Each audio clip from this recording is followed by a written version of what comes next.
अगर कोई शख्स तिजारत के मसाइल सीखे बगैर तिजारत करता है या कोई मुलाजिम इजारे के मसाइल सीखे बगैर मुलाजिमत करे तो क्या उसकी कमाई हलाल होगी या नहीं? तिजारत के मसाइल सीखना या कोई मुलाजिम है तो उसके लिए मुलाजिमत के मसाइल सीखना ये फ़र्ज़ है और ना सीखना ये गुनाह है। अलबत्ता अगर कोई बग़ैर सीखे इस तरह का काम करता है और उसमें कुछ हराम काम नहीं पाया जाता तो उसकी वो तजारत हलाल होगी।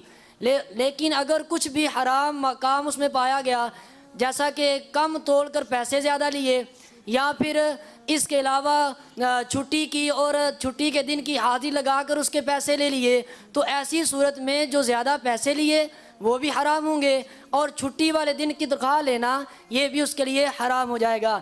अब चाहिए ये कि जो मसाइल सीखना उस पर लाजमी है। मसाइल सीखे बगैर काम करने वाला बहुत सारी गलतियां करता है और बाज़ औक़ात हराम कामों में भी पड़ जाता है और उसे मालूम तक नहीं होता। इल्म ना होने की वजह से बाज़ औक़ात हम अपने कारोबार को हलाल समझ रहे होते हैं, अपनी डील्स को हलाल समझ रहे होते हैं, लेकिन चूंकि इसको शरई तौर पे स्कैनिंग नहीं करवाई, इसका इल्म हासिल नहीं किया, जिसको हम हलाल समझ रहे होते हैं, बाज़ औक़ात वो डील ही गलत होती है, वो सौदा गलत होता है, रोज़ी हराम हो जाती है। तो बहरहाल इल्म दीन सीख कर करना चाहिए। और शायद ये पहली बार बहुत सारे ताजरान सुन रहे होंगे कि अगर तिजारत कर रहे हैं तो तिजारत के मसाइल सीखना फ़र्ज़ हैं, और अगर आप मुलाजिम हैं कहीं तो मुलाजिमत के मसाइल जो हैं कि आप मुलाजिम की होने की हैसियत से आप पर क्या ज़रूरी है, इसका इल्म सीखना फ़र्ज़ है। और ये सब किताबों में मौजूद है और आप चाहेंगे तो दावत इस्लामी के मुबल्लिगीन से रब्ता करेंगे, वो आप तक ये इल्म पहुंचाने की कोशिश करेंगे। तो ऐ मेरे मीठे इस्लामी भाइयों, ताजरान बिलखुसूस या जॉब करने वाले, ये सब इल्म दीन की तरफ आएँ। जवाब दुरुस्त दे दिया है जनाब।